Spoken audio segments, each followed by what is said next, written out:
patients to have a voice, and I'd also like them to have a fairness, to be included. Not just a number, and that they explain things to you.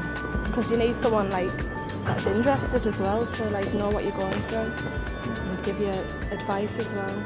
There's nothing specific that I was expecting them to do, just to get on with the work, and hopefully everything works out okay.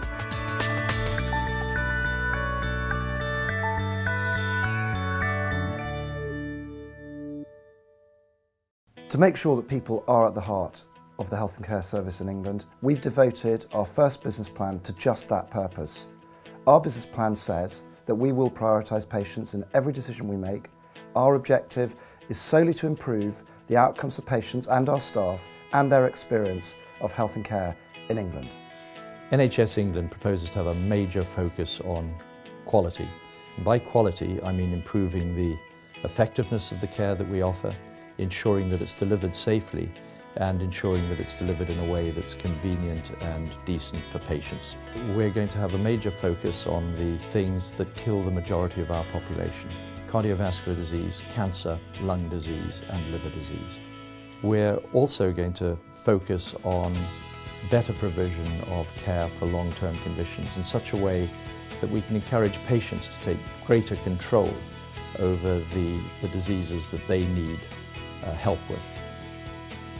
I'm here for treatment of prostate cancer. I've got to go through 37 treatments, which it's not daunting, but it's worrying sometimes. I think they do a really good job at the moment, and I'm expecting them to continue, keep up the good work. We want good staff, looking after people, and good training. It's nice to see people actually on the wards as well, talking to people, because sometimes you just don't see them about. NHS England puts patients first. It is absolutely our priority, and it runs through everything we do. We want care to be provided that is compassionate, that is based on high quality outcomes and a fantastic patient experience. We are truly focused on making sure that happens to all of the patients that we serve. Our business plan commits to that in terms of measuring care in that way, and I introduced last December the nursing strategy, Compassion in Practice. That sets out what we will do to improve care to patients. This is Kieran, our youngest son, and that's my husband Joe. I think when you come, you don't want passing from pillar to post, this department here, that department.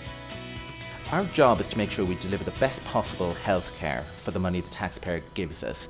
But it's also to make sure that we build the NHS which will be sustainable for the long term as we all age as a population. Both of those things get you to the same place. We need people more engaged in their health care, and that means we have to have people who are more engaged in the design of that health care so it genuinely meets the needs of the public. We've got to create a visceral sense of improvement and change, and we've got to create a visceral sense that the NHS and social care system, that health belongs to the people. You have to start where people are at, and no matter how hard that is, you have to value their language.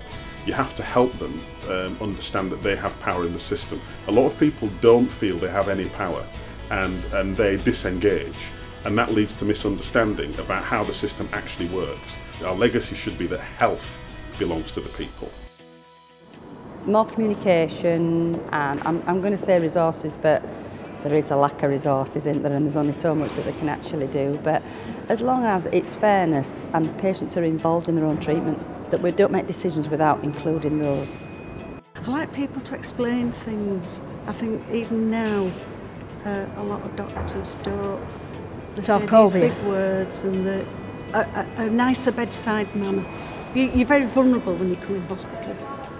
And I think sometimes it's they take it, because they're dealing with it day in, day out, it might be your first experience. I just think that I think the service is I think it'd be a shame if we lost it.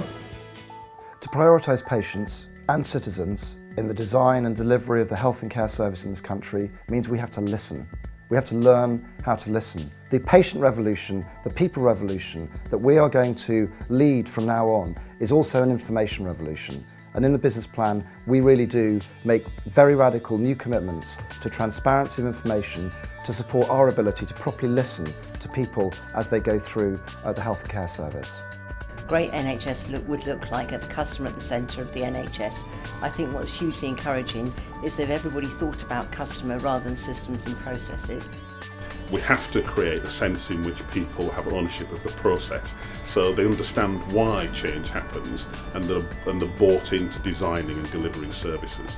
And we have to create equality of access, treatment and outcome.